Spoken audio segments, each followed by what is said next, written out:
Est-ce que tu te souviens de ton plus gros pétage de plomb sur un cours? Oh, il y en a eu plein. Il y en a eu tellement que je peux même pas m'en souvenir, en fait. Parce que c'est ce sport-là, il est terrible. Il est terrible, il pousse à bout. Moi, je suis vachement dans l'action sur le terrain, donc voilà, je suis un bon bélier. J'ai envie d'y aller, quoi. Mais non, je me rappelle pas avoir vraiment pété les plombs. Après, je me souviens, mais je m'énerve beaucoup. Je suis dedans, quoi. Je suis passionné et tout, mais je suis pas vraiment quelqu'un qui pète les plombs. Et si vous en parlez avec mes proches et les gens qui sont autour, là, ils vous diront, mais Joe, c'est le calme olympien, quoi. Même quand son fils, il le rend fou pendant 3 jours, il bouge pas. Il bouge pas. Tu as pris plusieurs amendes? Il me semble que j'ai jamais pris d'amende. Ils ont voulu m'en mettre une fois à l'US Open. Et en fait, je suis allé les voir en leur disant, écoutez, ça fait 8 ans que je joue, j'ai jamais pris d'amende. Vous allez me mettre une amende parce que j'ai pitché ma raquette une fois. C'est pas sérieux. Voilà, ils ont reconnu que bon, j'avais pas fait grand chose, quoi. On a fait un épisode avec Chloé Paquet qui m'expliquait que Benoît Paire avait réussi à lui faire sauter une amende de 2 000 € à Roland. Fin négociateur, le Benoît. Je me rends compte que vous négociez tous un peu plus ou moins. Bon, après, c'est légitime, évidemment, en 8 ans. La chose, en fait, ce qui se passe, c'est qu'il y a il y a un code de conduite, entre guillemets, mais c'est un code de conduite qui est vachement à l'appréciation des arbitres et des autorités quand même, parce qu'en fait, ce que je veux dire, c'est que nous, demain, dans ma langue, si je jure, ça va dépendre comment je vais jurer, parce que des fois, tu jures pour toi, t'as encore, je pense, cette liberté à un moment donné de parler pour toi. Après, si tu jures et tu commences à le crier, et que tout le monde l'entend et qu'à la télé on l'entend très fort, oui, ça a un impact. Mais quand tu le fais pour toi et que tu l'as juste fait, il y a que l'arbitre qui l'a entendu et qui te met une pénalité pour ça et que tu vas payer peut-être 2 000 $ parce que tu as sorti un petit merde, ça va pas, tu vois. Tu as eu Eric Winograski pendant 7 ans en tant que coach. Qu'est-ce qui t'a appris particulièrement? Je pense qu'au-delà de ce qu'il m'a appris, parce qu'il m'a appris plein de choses, on a travaillé énormément. Je pense que ce que j'ai retenu le plus en fait, c'est sa loyauté, son dévouement auprès de moi, parce que c'est pas facile pour les coachs, parce que les coachs souvent, régulièrement, ils ont des familles, ils ont des enfants et ils quittent leur cocon familial pour nous suivre 40 semaines dans l'année à travers le monde. Ils Ouais. font énormément de sacrifices en dehors aussi voilà, en dehors de tout ça, ils font énormément de sacrifices de vie en fait. Et donc ça, c'est ce qui me touche le plus, tu vois, d'avoir quelqu'un à mes côtés qui est capable de quitter son enfant, de quitter sa femme et de quitter son petit confort pour t'accompagner, pour t'aider toi à, à te réaliser. Ça, pour moi, voilà, c'est hyper touchant. C'est ça que je vais retenir d'Eric parce que quand je me suis blessé au dos, on s'entraînait ensemble. Ouais. Nos débuts ont été un peu chaotiques parce que j'étais à la fédération. Eric, ça a été un entraîneur que la fédération m'a donné. J'ai pas choisi d'être avec Eric. On m'a dit bon bah voilà, toi ton entraîneur c'est Eric Vinogradsky. Et au début, ça a été un peu chaotique, ça a été difficile. On avait mis du temps à se comprendre. Et en fait, quand je me suis blessé, ça a été le début de tout parce que lui, il m'a dit, écoute, je te lâcherai jamais. Voilà, moi, je suis avec toi et je sais pas pourquoi, je sens que t'as le truc et même malgré cette blessure-là, on va traverser le truc ensemble, tu vois. Et ça a été une histoire, je pense, une vraie histoire d'amitié. Et moi, je fonctionne beaucoup comme ça. J'ai besoin de faire confiance aux gens. J'ai besoin voilà, je considère que la vie, c'est une histoire d'amitié, d'amour. Et puis, c'est tout, quoi. Après, le reste, tout est futile. Pourquoi ça s'est terminé? Bah, je pense que ça s'est terminé parce que, à un moment donné, on avait vécu tellement de trucs incroyables ensemble que on arrivait au bout de quelque chose. Au bout de quelque chose, moi, j'avais envie de découvrir, hein, j'avais envie de m'ouvrir, justement. Je pense que j'avais envie de commencer à écouter d'autres discours, à écouter d'autres choses. On en a parlé tout à l'heure, de vraiment m'ouvrir à tout ce qu'il y a autour pour essayer de continuer évidemment à apprendre des choses et à progresser. Et c'est vrai qu'avec Eric, on avait vécu déjà tellement de choses. Je pense qu'on avait fait le tour entre guillemets de notre relation professionnelle et pour pas entacher notre relation amicale, je pense que c'était mieux je pensais que c'était mieux de s'arrêter là parce que moi je voulais le garder comme ami et je voulais pas que des tensions subsistent, tu vois, entre nous quoi. Justement, derrière, tu es allé chercher un Australien Roger Rachid. Ça a duré 7 mois. Ouais. Qu'est-ce qui t'a apporté et pourquoi ça a été assez court? Bah, il m'a apporté énormément de choses. Déjà, une autre vision du tennis, Ouais. clairement. Parce qu'en fait, en France, on a un état d'esprit. Cet état d'esprit, il a été construit à travers des victoires et des désillusions du tennis français. Et moi, j'ai toujours vécu à travers cet état d'esprit jusqu'à ce moment-là, en fait, parce que j'étais en lien avec les joueurs français, beaucoup surtout. Et en fait, j'avais envie de m'échapper, j'avais envie d'aller comprendre ce que les étrangers ils étaient capables de faire différemment. Pourquoi? Bah nous, on n'arrivait pas à aller plus loin. Alors, ça m'a pas forcément apporté toutes les réponses, mais en tout cas, ça m'en a apporté quelques-unes qui m'ont permis encore de progresser. Euh, Parce que dans ma carrière, je pense avoir progressé tout au long de ma carrière. C'est un joueur qui stagne, c'est un joueur qui recule en fait. Mm. Un joueur qui garde le même niveau, c'est un joueur qui recule parce que tout le monde avance, tout le monde s'entraîne dur. Les performances, au fur et à mesure du temps, s'améliorent parce qu'il y a de nouveaux joueurs, de nouveaux athlètes, avec de nouvelles technologies qui arrivent, avec de nouvelles réussites de la médecine, ce genre de choses. Donc, euh, donc voilà. Donc moi, c'était important de découvrir de nouveaux trucs, et grâce à ça, j'ai découvert de nouveaux trucs. Qu'est-ce que l'association avec BIF t'apporte depuis 2013 à temps partiel et 2015 à temps complet? Bah, en fait, ce qui s'est passé, c'est que avec Roger, j'ai fait de super résultats. C'était vraiment incroyable, on joue bien. Et en fait, j'ai de nouveau eu un gros problème au genou. J'avais des douleurs, en fait, aussi un peu partout. Je ressentais mon corps vraiment difficilement. Et en fait, quand j'ai arrêté avec Roger, c'était surtout parce qu'en fait, je me demandais si j'allais continuer à jouer au tennis, en fait. Et comme lui, il était australien, c'était difficile pour lui, il était loin de sa famille. Donc, il fallait qu'on se, c'était difficile pour moi, il fallait que je le fasse venir, repartir, tout ça, tout était un peu compliqué. J'avais l'impression de pas l'avoir sous la main tout le temps. C'était pas forcément simple. C'était un super entraîneur, mais moi je savais plus où j'en étais dans ma carrière, est-ce que j'avais envie de continuer ou pas, parce que je souffrais beaucoup à l'entraînement. Donc voilà. Et puis bah Thierry c'était plus un ami, évidemment que quelqu'un que je voyais comme un entraîneur au départ. Et puis en fait, au moment où j'ai arrêté avec Roger, j'étais un peu moins bien mentalement. Et puis lors d'un dîner avec Thierry et Nico Scud, je fais part un peu de mes états d'âme, que je commence à plus trop prendre de plaisir sur le terrain parce que je souffre trop. Ça commence à être vraiment difficile.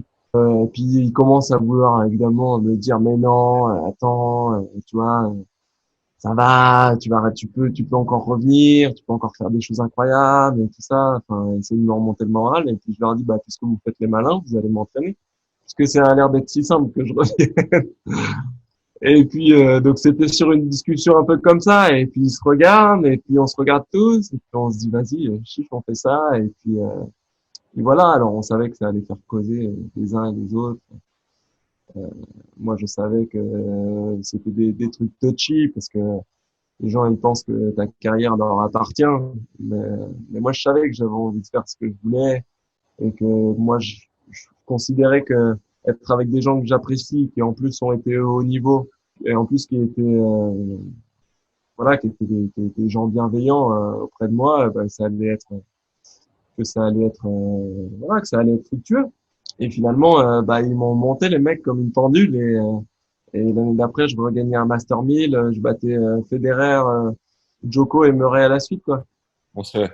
Donc ça a été, voilà, ils m'ont remis en selle, et on a passé des bons moments. C'était cool. Toronto, bah après, il y en a eu d'autres, hein. Il y en a eu d'autres, il y en a eu d'autres, mais oui, Toronto, incroyable. Parce que Toronto, je bats Dimitrov, Murray, Djokovic, Federer à la suite, quoi, pour finir, pour battre Federer en finale. Enfin, j'ai pas battu, je suis pas le genre de gars qui a battu, je sais pas moi, un joueur 50e mondial en finale, ou un joueur à même 10 ou même 15e. Yevgeny Donskoy en finale. Pas mal. Ouais, voilà, c'est pas Yevgeny Kafelnikov, c'est Qui sait rien. non, voilà. Moi, j'ai toujours été fier de ça. Dans ma carrière, le truc que je vais retenir, il y a plein de choses que je retiens positives, bien sûr, mais c'est d'avoir battu des grands joueurs en finale, quoi. Là, j'ai battu Del Potro en finale à Vienne, j'ai battu Djokovic en finale à Bangkok. Voilà, j'ai battu des grands joueurs en finale et ça, je suis assez fier de ça.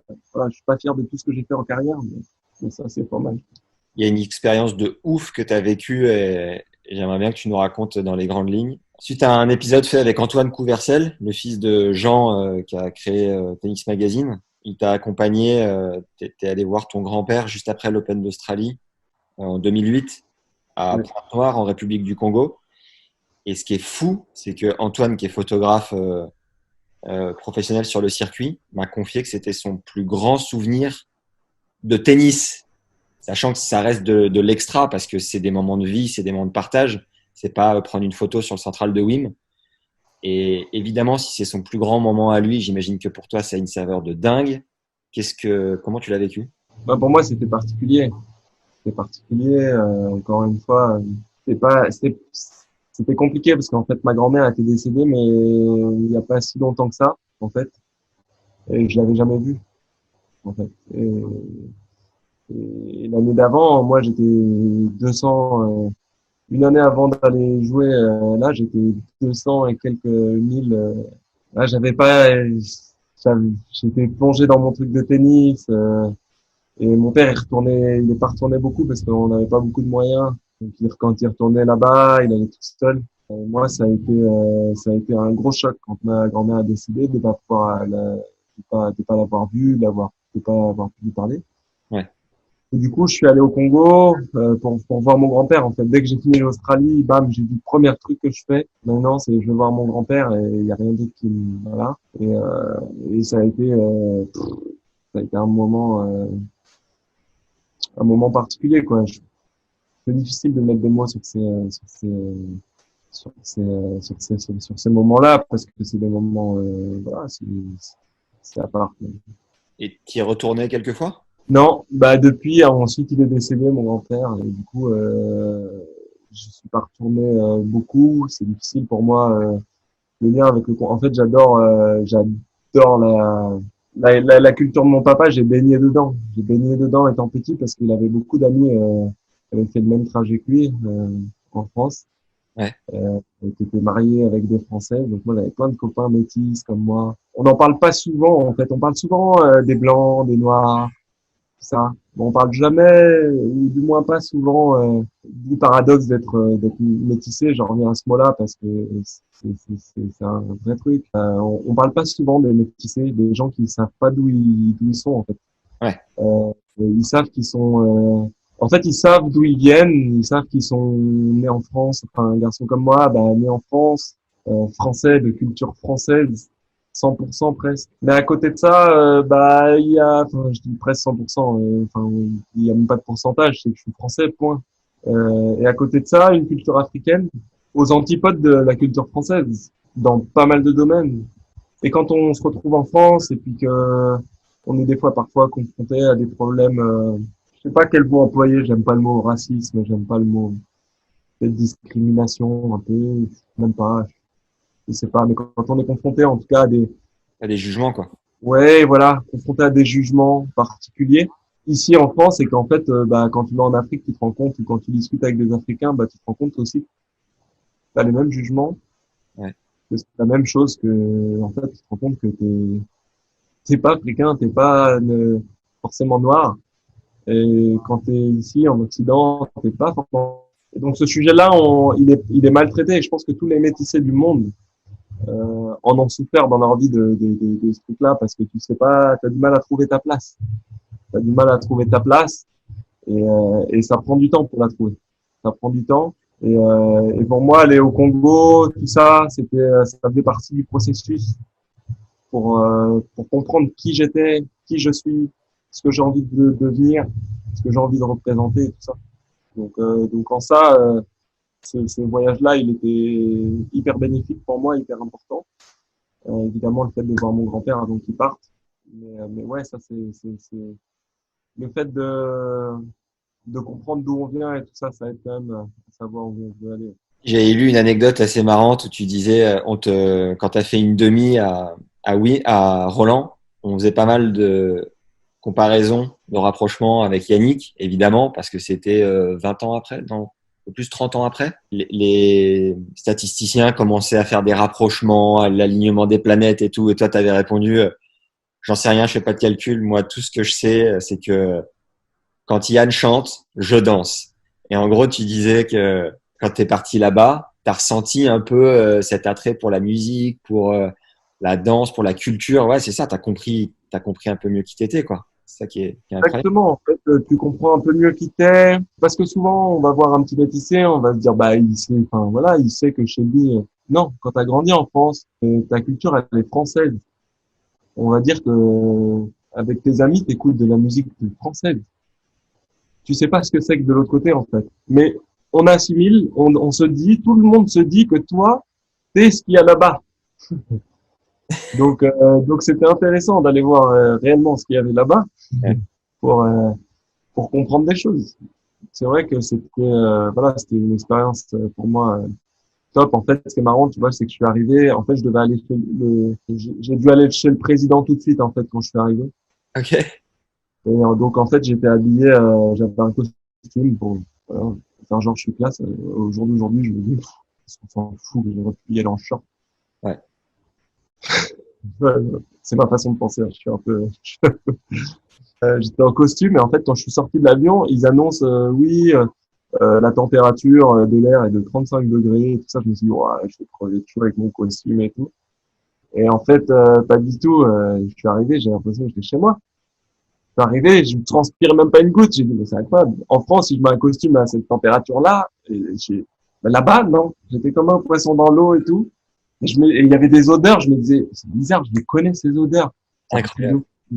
C'est des odeurs qui me rappellent trop de choses. Je sais pas ce que ça me rappelle, mais ça me rappelle quelque chose. Et donc ouais, et tout de suite, je suis chez moi. Et en plus, ce qui était ouf, c'est que je suis sorti de l'avion à 100 mètres sur le tarmac. Il y avait mon grand-père avec sa canne, son béret, son costume bien taillé et tout comme ça. Il était un peu voûté et tout. Et là, je me suis dit, wow, là, c'est chaud quand même. T'as dû Là, c'est chaud. fondre en larmes, ça a dû émotionnellement, Ah ouais. ça a dû être quelque chose. Ouais, émotionnellement, c'était hyper fort. Hyper fort. Incroyable. Alors la transition va être un peu grand écart. Joe, tu as gagné du coup quand même, ça mérite d'être précisé, en prize money, 22 millions 157 662 euros. 662 euros, ça mérite d'être précisé. Est-ce Ouais. que, est-ce que du coup, ça va, toute la fratrie est au chaud, t'es la personne sur ce podcast qui intervient, qui a clairement gagné le plus. Enfin, c'est assez impressionnant quoi, de l'extérieur. Quel regard tu portes sur ce montant finalement avec un peu de recul, même si ta carrière est pas finie quoi. Mais des chiffres, quoi. Ok. Des chiffres parce que ça change pas ma personne. Hein. Donc des chiffres, j'avoue que ça file le tournis en fait quand t'es jeune, tu gagnes autant d'argent, c'est même c'est irréel. Hein. C'est franchement, on n'est pas préparé à ça. On n'est pas préparé à ça de gagner autant d'argent jeune parce que gérer de l'argent c'est un métier. Ouais. Aujourd'hui, on a des banquiers pour ça, des gestionnaires de patrimoine, des voilà, des grands patrons d'entreprise, ils gèrent l'argent, ils manipulent l'argent, ils font des choses avec l'argent et tout ça. Mais quand tu es jeune, c'est pas ton métier, encore moins quand tu es sportif et que tu joues au tennis et que tu fais ça depuis je sais pas, et que tu te consacres qu'à ça pratiquement. Donc c'est un choc. Euh, L'argent, elle a plusieurs aspects. Elle a un aspect qui peut être évidemment positif quand tu sais quoi en faire. Et puis elle peut avoir un aspect destructeur en termes de relations, en termes de possibilités aussi, parce que le problème c'est que des fois, si t'es pas bien dans ta tête, si t'es pas au top, tu peux l'utiliser de mauvaise manière et en oublier entre guillemets les civilités quoi. Ouais. Donc voilà, ça a été, j'ai eu de la chance, je pense, d'avoir une éducation très stable à ce niveau-là. Et dès le début, tout le monde me disait, j'avais plein de copains qui me disaient, ouais, ça, ouais, tu peux acheter des Ferrari et tout machin. Je disais ouais, mais pour moi c'est des chiffres pour l'instant. L'argent que je vais gagner, c'est le respect que je vais avoir des autres en fait. J'ai l'impression que je suis vraiment riche du respect des autres, quoi. Évidemment, je souhaite à tout le monde d'avoir un peu de sous parce que ça aide énormément dans le quotidien, on va dire dans la pénibilité des choses. Mais ça achète pas l'amour, ça achète pas les amis, ça achète pas le fait d'être heureux. Ça c'est sûr. Et je suis de loin pas le premier à le dire. Tu te souviens du premier gros chèque que tu as encaissé, ce que tu as ressenti? Ouais. Bah, le premier énorme chèque que j'ai touché, on va dire que c'est l'Open d'Australie, quoi. Ah bah ouais, La finale d'Australie. Je sais plus, à l'époque, je sais pas, j'ai dû toucher. En plus, il y a les impôts là-bas en Australie, donc les impôts, je sais plus, c'était 35%. J'ai dû toucher 350 000 euros, peut-être. ça fait du bien, ouais. Bah, ça m'a déjà fait pas mal de bien. Mais bon, en sachant que ma cellule d'entraînement, elle me coûtait 700 à 800 000 euros, quoi. Par an, ouais. Ouais. Ouais. Donc, bah, c'est clair que ça fait du bien, hein. Mais bon, voilà, tu te disais, bon, Comme tu dis tout à l'heure, c'était un investissement sur toi, ouais. Incroyable. bah, c'est ça, tu vois. Donc, je me disais, ok, très bien, mais c'est des chiffres, je vais pas dépenser un centime. Les seuls centimes que je vais dépenser, c'est pour mettre ma famille, pour aider mes parents, pour faire ci, pour aider les études à mon frère, à ma sœur, les trucs, des machins. Et pour moi, j'en avais pas besoin. J'avais ce qu'il me fallait, j'avais le tennis. Je jouais. Ça a été quoi, tes quelques craquages financiers qui, avec un peu de recul, n'avaient pas forcément beaucoup de sens? Aucun. Ok. Je suis pas quelqu'un qui jette l'argent dans le vide. J'ai jamais eu de vraie voiture de sport. J'en ai eu, enfin si, j'ai eu une Audi RS5. On va dire que c'est la voiture la plus flashy, hein. Ce que j'aimais bien, justement, c'est que ça faisait un peu berline. On savait pas ce qu'il y avait sous le capot. Un peu planqué. Mais non, mais voilà, j'ai jamais eu de Porsche, de Ferrari, des trucs comme ça. C'est pas trop mon délire. Je suis très utile. Je suis quelqu'un, j'ai besoin de faire les choses pour une bonne raison. Pour une bonne raison. Par contre, je suis très maison. Donc, bah, évidemment, pour moi, l'environnement, là où je suis, mon confort de vie, c'était important. Déjà en tant que joueur de tennis et puis après ensuite en tant qu'être humain, parce que j'ai envie d'être bien, tu vois. Là maintenant avec ma famille et tout, j'ai envie d'être au top. Mais je savais qu'en mettant dans le bâtiment, ça restait chez moi. C'est bon, ça. Comment tu conseillerais Sugar aujourd'hui, s'il s'apprêtait, donc ton fils, hein, s'il s'apprêtait à signer le contrat que tu as pu signer pour la pub Kinder Bueno? Qu'est-ce que tu lui dirais? Il n'y a pas besoin, il y a papa qui est là. Cette pub, elle t'a mis à l'abri, clairement. Bah, c'est bien ça le problème, c'est que je crois pas, hein. Elle était bien, hein. Elle était bien, mais c'est pas là, justement, c'est parce qu'à l'époque, c'est un monde qui est dur. Parce que moi, mes parents, ils travaillaient, j'étais tout seul, j'allais signer mes contrats tout seul, j'allais démarcher un agent tout seul, j'allais du coup décharger les sponsors tout seul, j'allais faire tout seul. Donc, t'apprends, hein, c'est des bêtises, hein, des fois. Alors, ça a été évidemment un plus pour moi, ça a été un beau contrat et tout ça. Mais avec le succès qu'il a eu, le recul, je me dis qu'évidemment, ça aurait pu être le contrat qui m'aurait mis à l'abri. Mais je suis très fier, hein, je suis très fier d'avoir eu ce contrat-là, au-delà de ce que ça m'a rapporté évidemment financièrement, parce que évidemment, je l'ai pas fait gracieusement. On a fait aussi de super bonnes actions. Je suis parrain d'un village, du village Kinder. C'est un village en fait qui invite à peu près 1000 enfants chaque été à vivre des vacances où ils font des activités, ils apprennent à nager, ils font du hip-hop, ils font de la voile, ils font du tennis, du basket. C'est des jeunes qui n'ont pas la possibilité, les parents n'ont pas la possibilité de les amener en vacances. Et donc, à travers justement ce genre de partenariat, j'ai contribué à faire des choses qui pour moi étaient importantes et qui égoïstement, très égoïstement même, m'ont apporté beaucoup de satisfaction.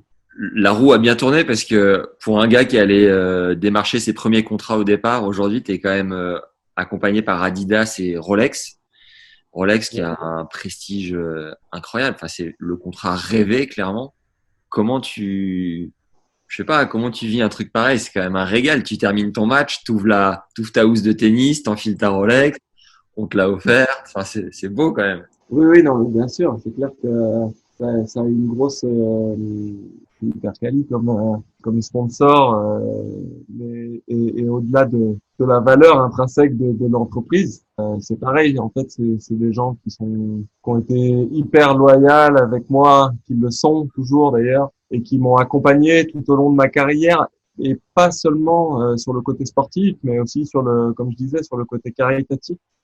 Ils m'ont toujours soutenu quand mes parents ont lancé une association pour aider au développement du sport, que ce soit un peu en France et en Afrique. Ils ont été là, ils m'ont soutenu dans toutes quand j'ai fait des camps pour les enfants l'été là qui s'appelle les Tsonga Camps.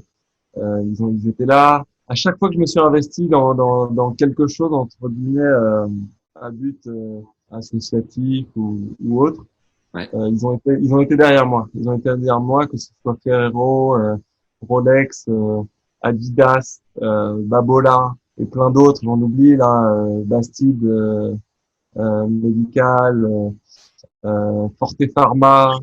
C'est des gens en fait quand j'ai besoin entre guillemets d'un petit coup de pouce pour faire des bonnes actions qui me disent jamais non et ça c'est appréciable. Tu te souviens de ta toute première dotation de fringues? Est-ce que tu as ressenti en ouvrant le carton?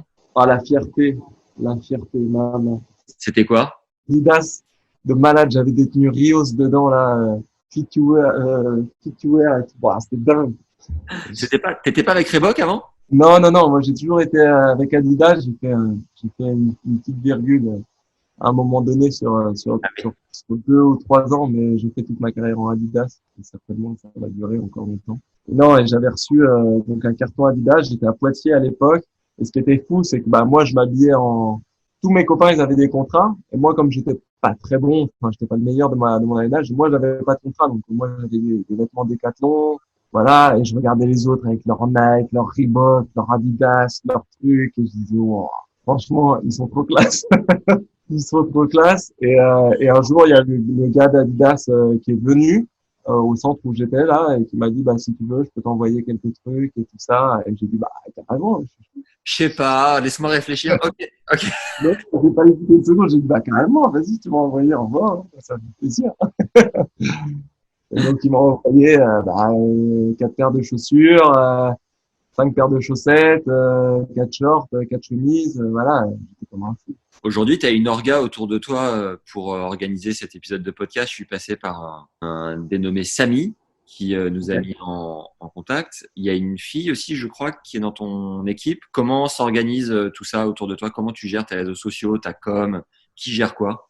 J'ai Samy qui travaille pour moi. Je travaille à mon compte depuis une année maintenant. En fait, on travaillait dans une agence avant. Il travaille dans une agence avant avec qui moi je travaillais. Et Ouais. maintenant, on travaille ensemble parce qu'on a plein de projets qu'on est en train de développer ensemble. Et voilà, j'ai besoin de ses services pour avancer. Donc, il s'occupe de tout ce qui est communication et sponsor pour moi. Voilà. Ensuite, j'ai ma sœur qui s'occupe de toute ma logistique. Voilà, qui va réserver mes hôtels, mes trucs. J'ai mon entraîneur physique qui s'appelle Xavier Moreau et enfin j'en ai deux, Jean-Michel Lévesque et Xavier Moreau qui travaillent pour la même boîte. Thierry Assion et Sergi Bruguera qui sont mes entraîneurs de tennis qui se succèdent un peu, enfin qui se relayent dans l'année. J'ai un kiné qui est ici aussi. Voilà. Qu'est-ce que la paternité a changé dans ton approche du circuit? Oh, beaucoup de recul, surtout qu'il est arrivé à une période où je commençais un peu voilà, à plus trop supporter les commentaires, des fois désobligeants des uns et des autres. Et en fait, beaucoup de relativisme, de dire que bah, voilà, quand les gens des fois ils disent quelque chose qui ne plaît pas, ils n'en font pas toujours exprès et puis ils se rendent pas forcément toujours compte, ils n'ont pas les tenants, les aboutissants de tout et il faut leur pardonner ça et être un peu plus soft. Tu vois. Hier, je parlais avec ma sœur et je lui disais que bah, j'étais super content d'avoir cette interview avec toi ce matin. Et Ouais. je lui disais, s'il y a un truc que je regrette avec mon père, c'est que quand j'avais 9 ans, je me souviens, je lui ai dit, papa, tu penses que je vais être professionnel de tennis? Et il me dit, honnêtement, Max, non. Et franchement, je pense qu'il a été honnête, mais avec du recul, je trouve ça un peu dur. Comment tu réagirais, toi, si Sugar te posait la même question à ses 8, 9 ans? Et comment tu gérerais ce genre de réponse? Comment je gère? Si mon Comment fils il me dit je vais être joueur de tennis professionnel, Ouais, et tu sais pas, t'en es pas sûr, il y a aucune certitude à 9, 10 ans, tu vois. Qu'est-ce que tu lui répondrais, toi? bah moi je vais lui dire que non, il va pas être joueur professionnel, il va être le meilleur. Bon, Je vais lui dire qu'il va être le meilleur. Il y a des gens qui nous diront bah non, on ne peut pas savoir. Bah je leur dirais bah oui, vous pouvez pas savoir. mais Vous pouvez pas savoir. Et s'il l'est, vous faites comment? Vous allez dire vous pouvez pas savoir? Ben non, vous aussi vous ne pouvez pas savoir. Personne ne peut savoir. ouais. Mais à partir du moment où lui dans sa tête il a envie d'y aller, pourquoi essayer de l'en empêcher? J'ai vu que tu étais fan de pêche. Est-ce que tu aurais un petit conseil à nous donner sur le sujet? Bah, je peux pas te donner un conseil de pêche. Ça ne donne pas les conseils de pêche. Moi, je garde mes petits endroits pour moi, et puis tu gardes les tiens pour toi. D'accord? Ah, le mec est comme ça, ok.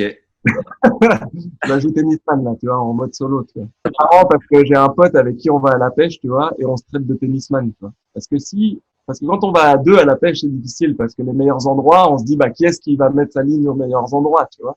Ouais. Tu vois. Et à chaque fois, on se dit, ouais, et quand le mec, il commence à aller un peu vite pour passer devant, pour aller prendre le bon spot, tu vois, on dit, ah, ça y est, le mec fait son tennisman, tu vois, ça y est. L'esprit tennis, voilà, tu vois, parce que nous, ça nous horripile, tu vois. Et Et c'est vrai que dans le tennis, souvent, bah, on est quand même un peu selfish, on est un peu solo. Et c'est vrai que dès qu'on sort du tennis, on n'a plus du tout envie d'être comme ça, tu vois, on n'a plus envie du tout de se dire, on va battre l'autre, on va être meilleur, on va faire ça. Non, non, il y a le terrain pour ça, et puis après, voilà, c'est plus se dire, on est ensemble, on est des potes, tu vois, on la joue pas tennis, tu vois. t'es du genre à te faire des sessions de pêche la nuit avec la tente et tout, ou c'est quoi? Ouais, ouais, j'ai fait beaucoup ça étant jeune, et maintenant, bah, comme j'essaye de réguler aussi le sommeil, tout ça, partout où je peux gratter, je gratte. Ouais. Donc, un peu moins là maintenant, mais évidemment, quand je vais arrêter, ouais, ça va être à base de vacances dans je l'espère, dans des endroits incroyables où je pourrais bivouaquer et puis voilà, vivre un peu l'aventure. Non, j'étais en Patagonie, tu devineras jamais qui j'ai vu dans un fourré, il y avait Joe qui pêchait là. La rencontre Les gens sont improbable. étonnés, souvent, les gens sont étonnés, tu vois. Moi, j'ai l'habitude ici, chez moi, d'aller au marché tous les dimanches, tu vois. Tous les gens, ils sont là, mais le premier truc, mais qu'est-ce que tu fais là? Je dis, bah, j'ai acheté des tomates, qu'est-ce qu'il y a? C'est normal, quoi. Pas de souci. Est-ce que la notoriété, un jour, t'a un peu donné le boulard, tu penses? Non, je l'avais déjà. Ouais. Bon, bah ça va mieux du coup. C'est plus facile à gérer. Non, mais je sais pas si j'ai du boulard ou pas. Je suis comme je suis. Après, les gens, ils diront, il a le boulard, il est comme ça. T'as mes proches qui diront, Joe, Joe, c'est tout sauf quelqu'un qu'on devrait voir à la télé, parce que il est juste normal. Et quand tu es à Paris et que tu marches dans les rues, qu'on t'arrête peut-être tous les 10 mètres, ça te fait quoi? Bah, ça me flatte dans un premier temps. De temps en temps, ça peut arriver que ça fatigue un peu. Après, bah, on appelle ça faire le job, hein. Je fais un grand sourire, et puis ça dure moins longtemps. Thierry Assion disait qu'il était assez protecteur avec toi. C'est vrai ou c'est une légende? Et si c'est un peu vrai, à quel niveau tu penses? Ouais, bien sûr. Bah, Thierry, c'est mon entraîneur déjà, donc évidemment, il y a énormément de bienveillance. Il voit au quotidien les efforts que je fais pour être là où je suis. Il a évidemment tous les tenants et les aboutissants de ma personnalité. Et je pense que voilà, au même titre que moi, je l'apprécie énormément. Je pense il m'apprécie énormément et du coup, voilà, on a beaucoup de bienveillance l'un pour l'autre. Comme je disais tout à l'heure, voilà, moi j'aime les relations comme ça, j'aime les relations humaines où finalement évidemment, on prend du recul aussi sur les choses. Être un champion de tennis, c'est évidemment super, mais la vie, elle se résume pas qu'à ça. Elle se résume aussi à d'autres choses, au chemin parcouru pour arriver euh, à faire les performances qu'on fait et tout. Et je pense que sur ce point-là, on est exactement sur la même longueur d'onde. On a envie de vivre des aventures en fait, et l'aventure qu'on vit ensemble, elle est belle et du coup, on essaie d'en profiter. Pour ta reconversion, t'as envie de quoi?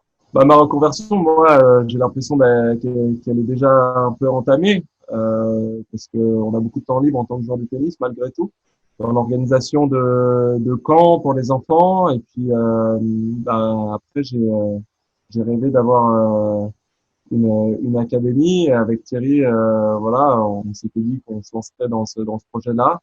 Moi, je voulais vraiment attendre un peu avant de me lancer.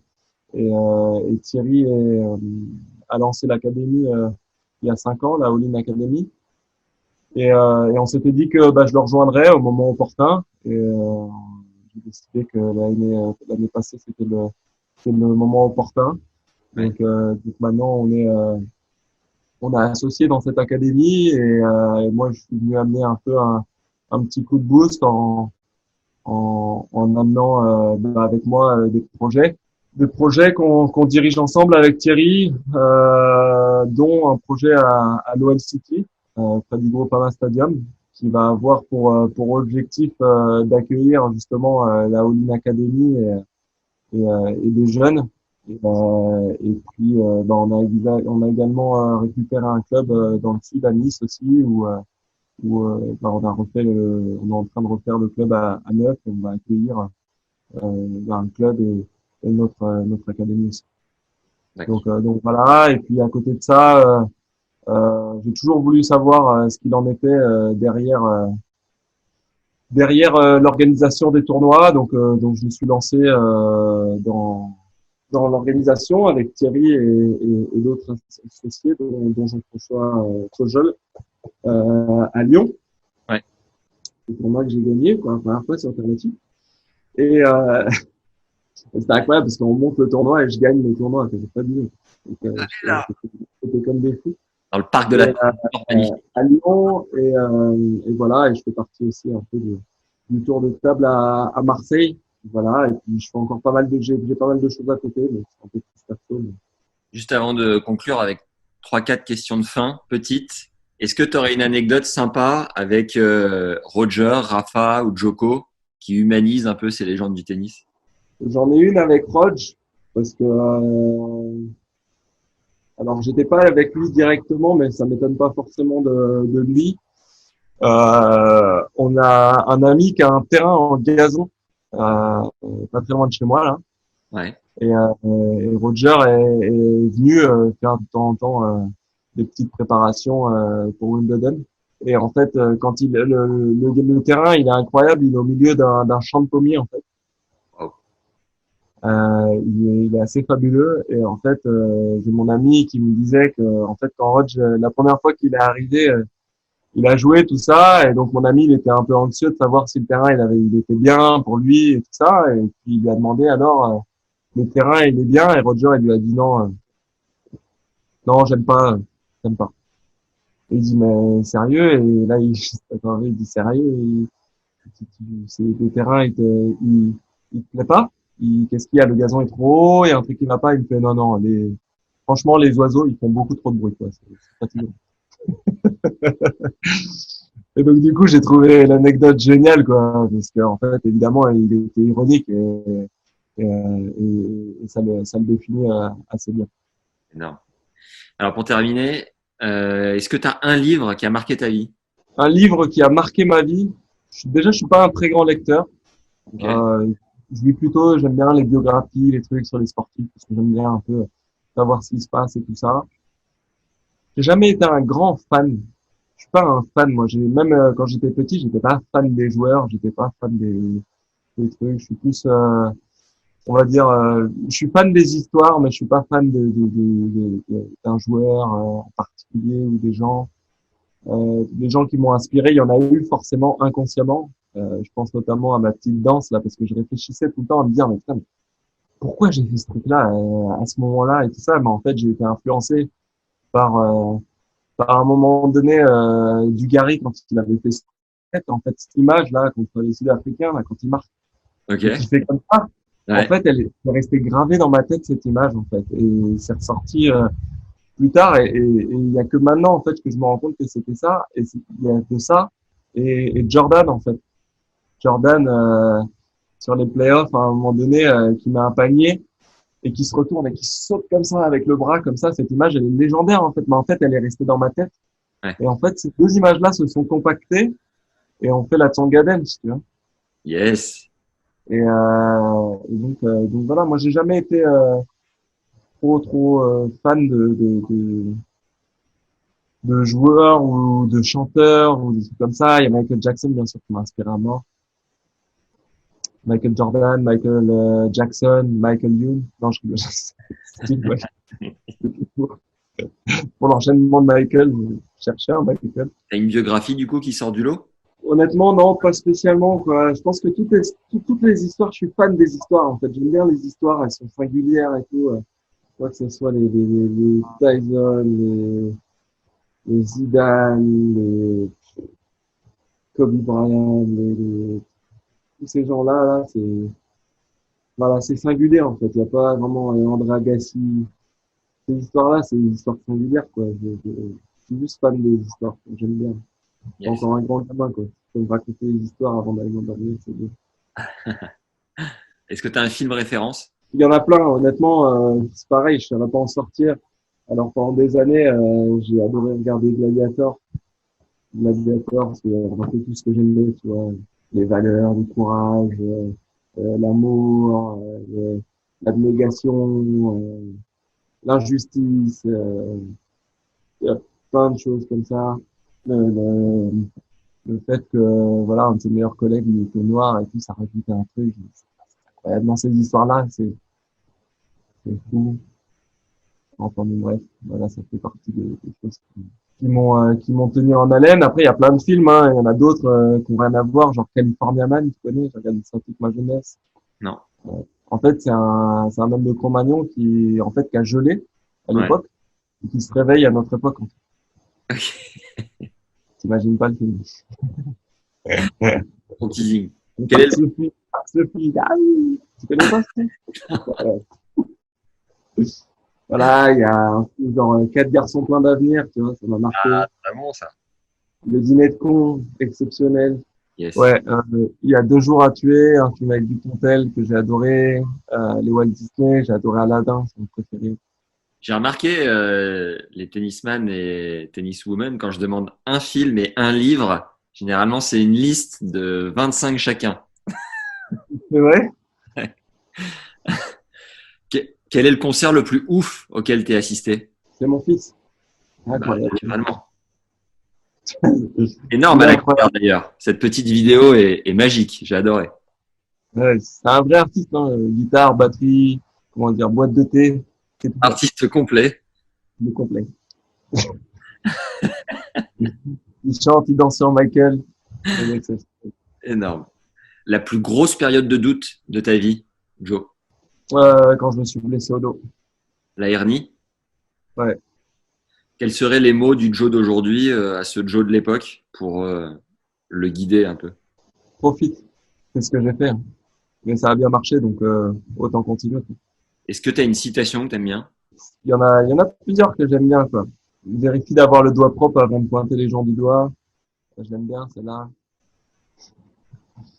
Euh, je- j'aime bien, une anecdote qui dit que quand tu fais peur à une poule, bah, elle court, mais quand tu fais peur à un lion, il te saute dessus. J'aime bien. Il y en a plein après qui sont beaucoup plus philosophiques, mais j'aime bien celle de Mandela. Je crois que c'est Mandela qui dit que qu'on rate jamais en gros et c'est toujours une occasion de plus pour se relever. Non, soit Ouais. je gagne, soit j'apprends, Ah, pardon. voilà, c'est ça. Exactement. Ouais, c'est celle-là. Il y a celle-là, mais bon, qui dans les mots veut un peu dire la même chose. Est-ce que tu aurais une question pour Thierry que je pourrais lui poser pendant l'épisode qu'on va terminer demain? Ah, je sais pas, je lui demandais peut-être pourquoi justement il a autant d'empathie pour moi, pourquoi il est capable de quitter sa femme et ses enfants pour m'accompagner en tournoi. Hein? J'aimerais bien savoir tout ça. Bien vu, très bien vu. Il est très famille et tout, donc Ouais. à mon avis. Tu m'as dit tout à l'heure que quand beaucoup de personnes t'arrêtaient dans la rue, à un moment donné, tu faisais le taf. Est-ce que tu as accepté cette interview uniquement pour faire le taf? Ou si c'est pas uniquement pour ça, pour quelle raison tu l'as accepté? En fait, j'ai accepté cette interview parce qu'en fait, quand Samy il m'a envoyé euh, éventuellement les thèmes un peu de l'interview, est-ce que le genre de questions que tu allais vouloir me poser, j'ai pensé que c'était différent et que enfin j'allais pouvoir raconter des choses euh, sincère et raconter un peu mon parcours de A à Z. Mais l'anecdote en Russie est exceptionnelle. Highlight. D'accord. Est-ce qu'il y a une personne que tu nous recommandes absolument d'avoir dans ce podcast, que tu juges vraiment intéressante pour parler tennis? Bah, t'as Gilles, mais bon, prépare une journée parce qu'il a parlé pendant une journée. Ouais, Gilles, on essaye de le. Il est un peu dans sa tanière. Je crois qu'il est un peu dur à sortir de sa tanière. Ouais, parce que quand il sort, il a la langue tellement pendue qu'il a peur de fracasser trop de monde. Pour terminer, qu'est-ce qu'on peut te souhaiter de plus dingue, Joe? Que le monde entier se porte bien, que ma famille soit les gens les plus heureux du monde et que je vive jusqu'à 100 ans sans problème de santé. Un immense merci, Joe, d'avoir pris le temps, d'avoir été vraiment généreux, quoi. Merci beaucoup. Ouais, parfait, hein, j'avais un rendez-vous à midi, merci. Je revaudrai ça. Salut mec. Ciao, ciao.